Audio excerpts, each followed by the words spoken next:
ఈ పోసి పోసి పోసి పోసి తోమి తోమి తోమి కాశీలో లింగం 3 అడుగులు ఉండేది 3 అంగుళాలు అయింది. నమశివాయ. ఇంకో 10 ఏళ్ళు పోతే చూడడానికి కూడా ఏముండదు అక్కడ. వెనక ఒకప్పుడు ఉండేదట, వన్స్ అపాన్ ఎ టైం అని చెప్పుకోవలసిందే. అనేక రకాల మనకు తెలుగునాట 2 రాష్ట్రాల్లో ఉండే పంచారామాల్లో లింగాల పరిస్థితి కూడా అదే. వెళ్ళిన వాళ్ళకి తెలుసు. ముఖ్యంగా కొన్ని చోట్లయితే కవచం పెట్టి శివుడికి అభిషేకాలు చేయొద్దని చెప్పారు, పైనుంచి పోసుకోండి. ఎందుకంటే లింగం లేకుండా పోతుంది అక్కడ.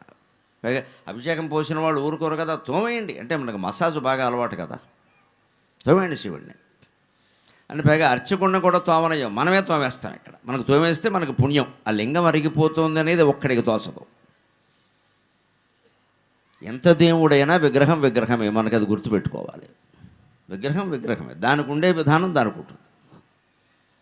దాన్ని తోమేసి పామేయకూడదు. అలా తోమేస్తే పామేస్తే ఏమీ రాదు, అదో అజ్ఞానం. ఆ తత్వం తెలుసుకుని ఇంటికి వెళ్ళి నువ్వు తోముకుంటే, నీకు నువ్వు పాముకుంటే, ముందు పాముకున్నవన్నీ వదిలించుకుంటే బాగా వస్తుంది.